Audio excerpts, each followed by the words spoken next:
Negative talk వచ్చిన boxers వద్ద record break చేసిన మూవీస్ ఏంటో వీడియోలో తెలుసుకుందాం మామ. నెంబర్ 1 జల్సా. పవన్ కళ్యాణ్ హీరోగా త్రివిక్రమ్ దర్శకత్వంలో వచ్చిన సినిమా ఇది.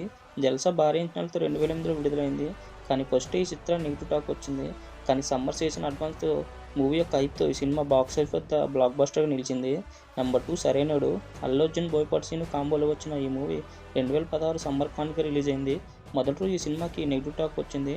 కానీ మార్క్స్ ప్రేక్షకులు బ్రహ్మరథం పట్టడంతో ఈ సినిమా మంచి విజయాన్ని అందుకుంది. Number 3 Janatha garage.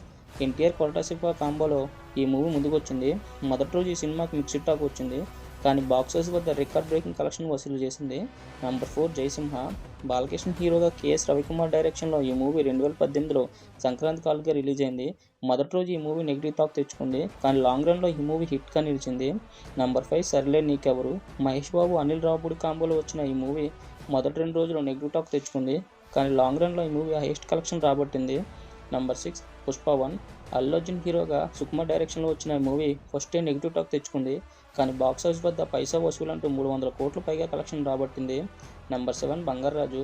నాగార్జున నాగచైతన్య కాంబోలో వచ్చిన ఈ మూవీ అప్పట్లో సంక్రాంతి బరిలో దిగి ఫస్ట్ డే నెగిటివ్ టాక్ తెచ్చుకుంది. కానీ లాంగ్ రన్లో ఈ మూవీ మంచిగానే పర్ఫామ్ చేసింది.